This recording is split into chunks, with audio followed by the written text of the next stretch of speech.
Tiens, je te pète dans la bouche.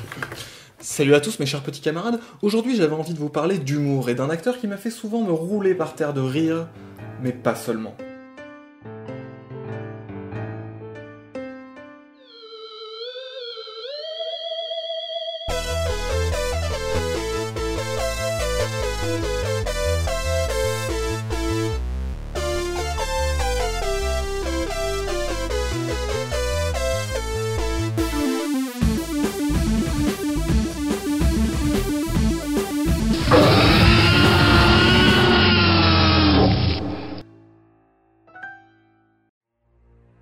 Imaginez un monde sans limite. Un monde où règne l'humour le plus potache et où les délires les plus régressifs sont légion. Imaginez la satire et la caricature sans complexe, n'épargnant rien ni personne. Un monde où le respect est enfermé et où la connerie est en liberté. Partout, les gags les plus crétins, le mauvais goût le plus assumé, et dans leur sillage, une horde de blagues de cul et de scatologie. Imaginez ce monde, peuplé d'abrutis géniaux sans aucune retenue, sans aucun sens de la mesure, faisant absolument n'importe quoi, sans jamais savoir s'arrêter. Parmi eux se dresse un homme, un héros, flamboyant étendard de la connerie lorsque la bienséance est en berne. Cet homme, c'est Will Ferrell.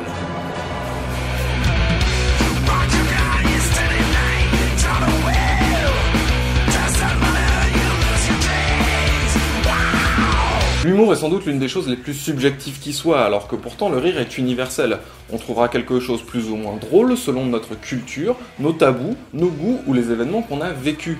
On se marrera plus ou moins selon le contexte, selon notre humeur ou selon qui nous accompagne, car comme vous ne le savez que trop bien, on peut rire de tout, mais pas avec n'importe qui. Ce qui ne change pas, c'est que nous avons tous besoin de rire. Je dois avouer personnellement être assez client de gros délires débiles, de blagues potaches et de vannes basses du front, ce qui fait instantanément de moi un gros beauf poujadiste aux yeux des gardiens du bon goût et de la décence, un penchant malheureusement incontrôlable qui m'a poussé dans les bras de la comédie américaine. Il n'y a rien de plus facile et à la mode que de fustiger Bienvenue chez les Ch'tis et autres mérades-bouneries, alors même que le film n'a rien de si honteux. Mais c'est clair qu'il est difficile de trouver dans les comédies françaises actuelles un quelconque souffle de folie. Et il y en a pourtant des exemples de cinoches comiques déjantés par chez nous. Nos amis les Yankees ont eux aussi leur tradition de la comédie, avec des acteurs aussi vénérés que productifs. Bon, certes, c'est difficile de décrocher un Oscar avec un rôle humoristique, mais ils n'en sont pas moins respectés à leur juste valeur. Comedian at the Oscars, the saddest man of all. Your movies may make millions, but your name they'll never call. En France, dès qu'un humoriste fait un truc un peu sérieux, on peut pas s'empêcher de dire qu'il fait son Ciao Pantin, en référence au film plutôt noir de Claude Berry avec Coluche. Comme si c'était une idée complètement dingue de prendre un bouffon dans un rôle pour vrai acteur. Alors qu'il n'est pas rare pour un comique américain de passer d'une performance bien crétine à un drame ultra sérieux avant de revenir à la comédie. Et qui se plaindrait des rôles sérieux avec le regretté Robin Williams ? Peut-être parce qu'il n'était pas qu'un des meilleurs talents comiques que la Terre ait porté, mais tout simplement un excellent acteur. Ok, il aurait pu faire des meilleurs choix de carrière, mais je maintiens. Tiens, tu sais ce que c'est ça ? Non, je sais pas. C'est un troupeau de ça.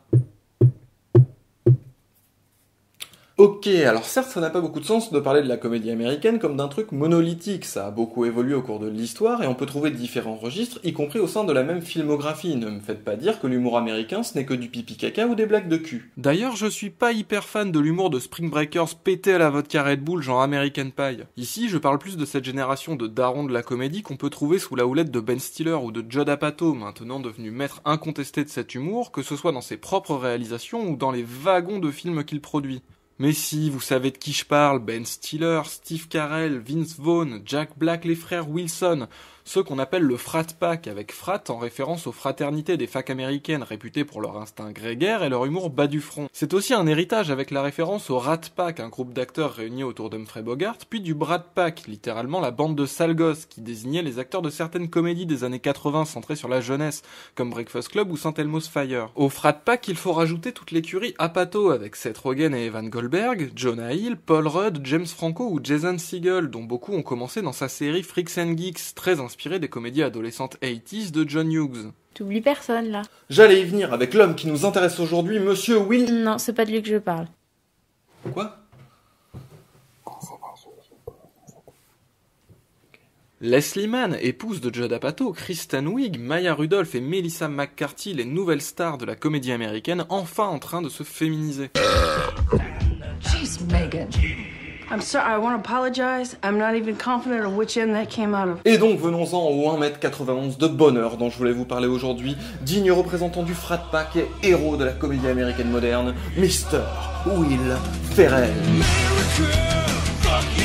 Même si ce nom ne vous dit rien, même si vous êtes passé complètement à côté de son cinéma, je sais que vous l'avez déjà vu. Si, ne mentez pas, c'est obligé, parce que vous avez forcément déjà vu ça.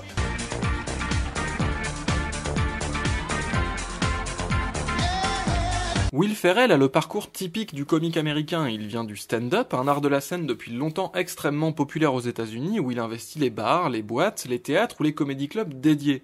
Nombre de grands comédiens y ont fait leurs armes et il dispose d'une immense scène amateur et semi-pro où chacun peut monter sur les planches après les cours ou le taf au McDo tant qu'il a la gouaille et les balls nécessaires. Le principe, c'est juste un micro, un public et un type qui balance une série de vannes, d'anecdotes et de bons mots. Le stand-up explique pour beaucoup l'amour des comiques américains pour les punchlines percutantes, les dialogues rythmés et les situations absurdes du quotidien.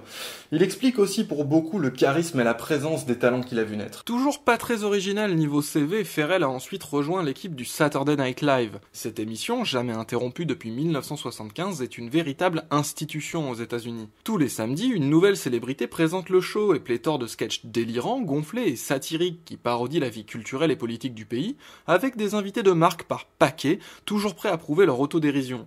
Bon, maintenant qu'en France on a notre Fox News, on aimerait bien avoir aussi des émissions comme ça. Ah, on me signale qu'on a essayé. Histoire de vous brosser le tableau, voici quelques membres éminents ayant fait partie de l'équipe.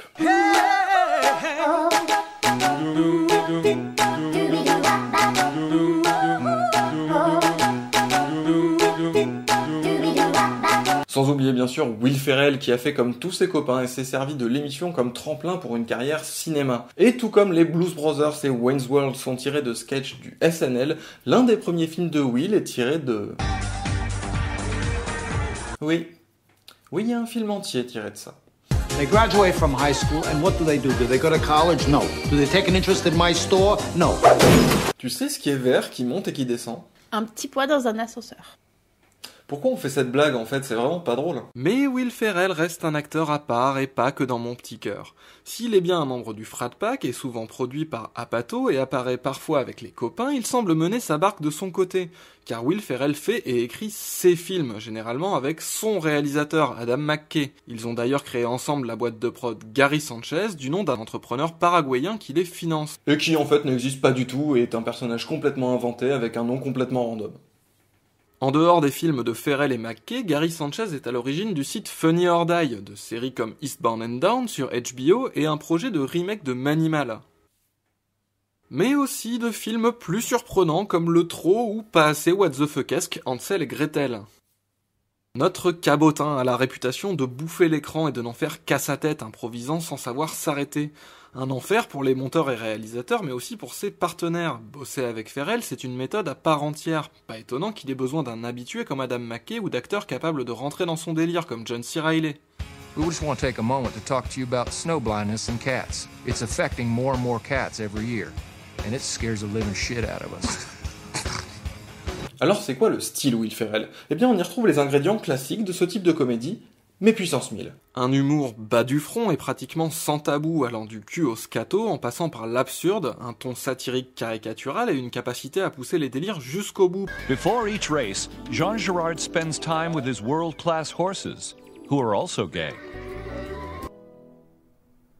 L'ombre du stand-up n'est pas bien loin car ces films sont essentiellement basés sur le jeu d'acteur et les situations. C'est rarement la réalisation qui crée l'humour, contrairement à la comédie façon Edgar Wright. Pour laisser libre cours à l'improvisation et au pétage de câbles, elle se contente souvent de juste filmer des personnages et des situations qui, eux, sont drôles. Ainsi, on a recours au cabotinage, au dialogue percutant et une caractérisation caricaturale.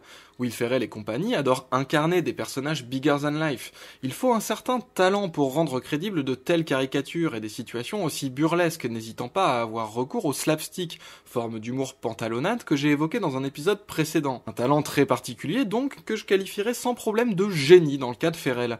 Soyons clairs, aucune idée apparemment stupide, aucune situation porte-nawak, aucun excès ne semble lui faire peur, et si le ridicule tuait, on l'aurait enterré un paquet de fois. Don't wanna close my eyes, don't wanna fall asleep, 'cause I miss you, Jimmy, and I don't wanna miss a thing. C'est comme s'il n'avait pas le filtre qui nous permet de trier. D'ailleurs, il faut être dans un certain état d'esprit pour bien apprécier un Ferrell. On reproche souvent à cette école de comédie de ne pas savoir couper, d'avoir trop de bouts de gras. Et ben là, c'est le parfait exemple. Certains dialogues peuvent être interminables, comme si les acteurs n'avaient pas su s'arrêter et que le monteur n'avait pas su comment caviarder ces échanges en roue libre. On a parfois l'impression d'un réalisateur impuissant en train de capturer une performance sans pouvoir dire couper. Le film Step Brothers est sur ce point un cas d'école. L'histoire suit deux quarantenaires bloqués à 10 ans d'âge mental et vivant encore chez leurs parents célibataires. Quand les deux veufs se mettent ensemble, les demi-frères attardés vont d'abord se friter avant de devenir les meilleurs copains du monde. On the count of 3, name your favorite dinosaur. Don't even think about it, just name it. Ready? 1, 2, 3. Velociraptor! Ce concept permet tous les délires régressifs, donnant l'impression d'une immense succession de déconnes entre Will Ferrell et John C. Reilly. Il est difficile de ne pas y voir un manque de respect absolu envers les bases de l'écriture et du rythme les plus élémentaires, tout comme une incroyable performance comique. Alors par contre, si vous n'êtes pas habitué à ce cinéma-là, commencez pas par ce film. Ça serait un peu comme prendre sa première leçon de conduite à bord d'Apollo 13. Et si vous croyez que j'exagère, sachez que le cultissime présentateur vedette bénéficie ni plus ni moins d'un deuxième film, uniquement composé de scènes coupées et de sous-intrigues abandonnées. Et sinon, c'est deux fantômes qui se croisent dans un château en Écosse, et il y en a un qui dit à l'autre « Tu feras gaffe, t'as fait tomber ton mouchoir », et l'autre lui répond « C'est pas mon mouchoir, c'est mon fils ». On a une boîte à rire maintenant. This is pathetic. You're pathetic. Mais il n'y a pas que dans l'humour qu'on peut reconnaître son style. Tous ces films ont comme un air de famille, des thématiques et un univers proche. En fait, il a tendance à jouer toujours le même genre de personnage. Un archétype qu'on pourrait qualifier de con. Il appelle les deux films présentateurs vedettes et Ricky Bobby la trilogie de l'américain médiocre. D'ailleurs, on notera que les titres sont construits pareil. Mais surtout, on pourrait presque loger toute sa filmographie dans cette catégorie. Ces personnages sont des cons d'un genre bien particulier. Des ricains aussi stupides qu'ils se croient intelligents, souvent des gros beaufs réacs pétris de certitude dans un monde qui glorifie leur état d'esprit grâce à sa culture du fric et de la réussite au détriment des autres, à ses valeurs arriérées et à sa bêtise crasse érigée en modèle. Et ces cons ferrelliens vivent généralement le même destin. Lorsque cette société qui les a chouchoutés se retourne contre eux au profit d'autres cons, ils vivent la descente aux enfers, la perte des repères qu'ils prenaient pour acquis. Tout en restant jusqu'au bout relativement teubés, ils font leur autocritique et en viennent à balancer aux orties ces valeurs vaines et destructrices afin d'en adopter d'autres plus positives, plus humaines, voire même assez cucul-à-praline. L'amitié, l'amour, la famille, l'altruisme, la tolérance. Cette morale pourrait être bien pensante si elle n'en restait pas toujours savamment irrévérencieuse, malmenant le rêve américain et ses mythes. Elle écorche au passage les idéaux les plus réacs, le racisme, l'homophobie et le sexisme, le mépris de classe, en passant par la famille traditionnelle et les certitudes conservatrices.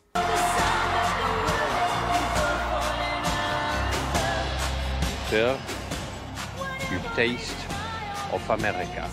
On retrouve cette structure narrative dans beaucoup de ses films, mais plus généralement dans d'autres comédies américaines comme Zoolander ou Tropic Thunder de Ben Stiller.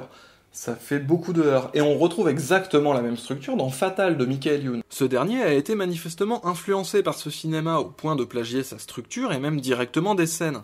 Bon, après tout, les Américains eux-mêmes ne se privent pas de la reproduire à l'infini. Et puis, je dois avouer que j'aime bien Fatal, justement parce qu'il est du niveau de ce cinéma américain et étonnamment bien réalisé. C'est assez drôle de voir cet esprit appliqué à la culture française, et voir que ça fonctionne. C'est même assez jouissif.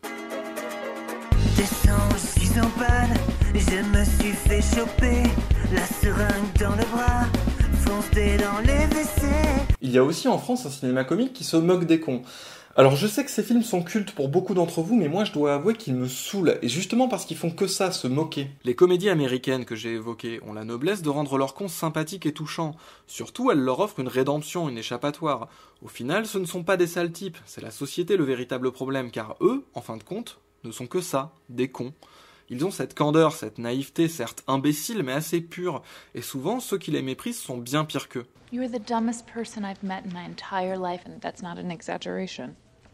That makes me feel bad. Tiens, si, j'avoue, ça me fait penser à un truc bien de chez nous. En fait, c'est marrant, c'est un peu comme si le dîner de cons, c'était involontairement une critique de ce cinéma-là moqueur et condescendant. Bon, bien sûr, je l'ai déjà dit, l'humour c'est très subjectif, mais j'avoue que je trouve un peu plus noble l'autodérision que la moquerie pure. D'ailleurs, dans Ricky Bobby, il y a un personnage de français ultra caricatural.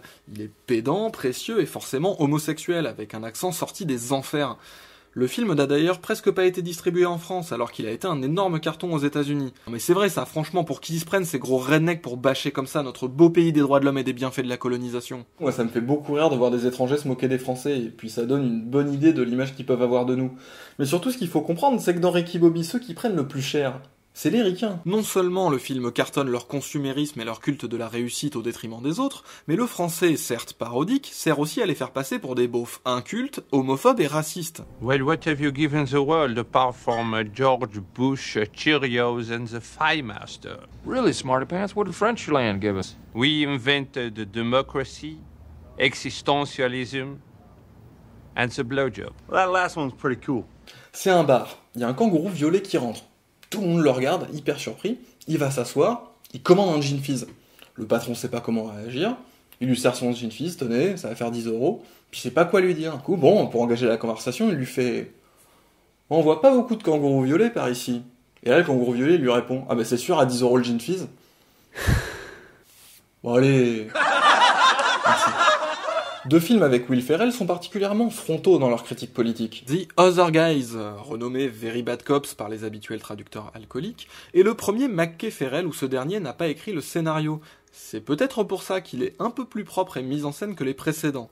Il suit l'enquête de 2 flics de seconde zone contre une multinationale à laquelle personne ne s'attaque, là où les super condés habituels sont montrés comme des crétins coursant de pauvres dealers de shit pour le spectacle. En dehors des habituelles valeurs moquées au travers de 2 abrutis notoires, dont un Marky Mark qui réussit l'exploit de ne pas se faire bouffer à l'écran par Ferrell, le film développe un propos sans compromis sur le capitalisme. Oui alors, si vous pensez que je suis qu'un sale bolchevique qui voit du marxisme-léninisme partout, je vous invite à rester jusqu'à la fin du générique, qui est un énorme tract avec des vrais chiffres sur les écarts de richesse aux États-Unis et les dérives de leur économie. Je peux aussi vous conseiller The Campaign. Moi député en français, les traducteurs, putain, les traducteurs.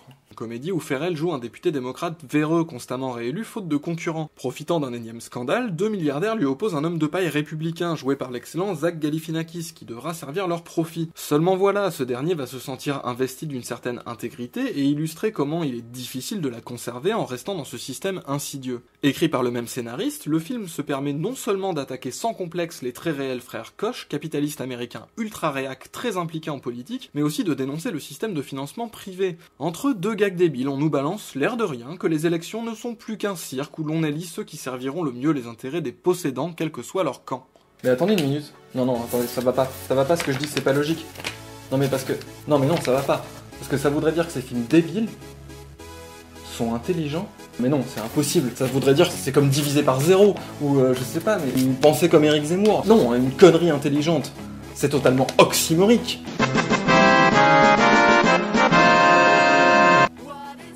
Pourquoi choisir Will Ferrell alors qu'il y a tant d'autres exemples de comédies américaines géniales? Parce que d'abord, elles lavent le cerveau en allant vraiment très loin dans leurs conneries. Merde, ça fait du bien des fois d'être capable de rire bêtement à une blague débile. Parce qu'aussi elles sont généreuses, sans complexe ni retenue. Des fois trop, c'est vrai, mais ça change de la gentille timidité qui fait à peine sourire. Parce que surtout, elles sont irrévérencieuses, prêtes à se foutre de tout, à caricaturer tout le monde et surtout eux-mêmes, ce qui est plus que jamais vital. Elles savent qu'elles ne doivent pas être là pour caresser dans le sens du poil, pour flatter nos idées préconçues. Elles prennent leur pied à être le caillou dans la chaussure. Se moquer des cons et de la bêtise, c'est une forme salutaire d'exorcisme, la satire aussi jouissive que nécessaire, l'utile joint à l'agréable. D'autant qu'au final, ces cons qui nous font rire, c'est un peu nous. Ce sont nos valeurs absurdes, nos sociétés pétries de certitudes, dont rire est la première étape pour les dépasser, la fourmilière dans laquelle on peut shooter en rigolant bêtement comme de grands gamins. Parce qu'elles n'usent pas de leur liberté d'expression pour placer des blagues racistes, sexistes, homophobes ou envers ceux qui subissent déjà assez. Au contraire, elles se permettent ces blagues pour se moquer du racisme, du sexisme, de l'homophobie, de la bigoterie ou du mépris de classe. Une différence que beaucoup gagneraient à saisir. Parce que la connerie, parfois, c'est juste l'intelligence qui se repose. Tu connais la blague du con qui dit non? Non.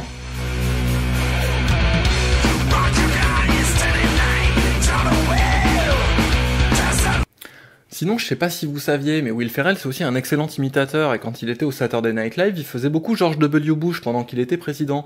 Eh ben, il a toujours refusé de le rencontrer parce qu'il voulait pas que ça influence son imitation, et aussi parce qu'il le détestait politiquement.